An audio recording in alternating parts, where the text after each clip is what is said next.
Tama lang yung pagdating ko. May delivery na naman sila. Napakalaking flower vase na may bulaklak.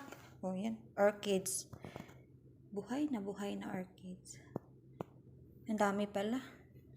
Tapos nilagay lang sa isang flower vase. Yan ko muna sa hagdan ilagay. Gawa na walang lagayan dun sa mesa. Oh, pudo-pudo. Oh, ang ganda. Oh my God.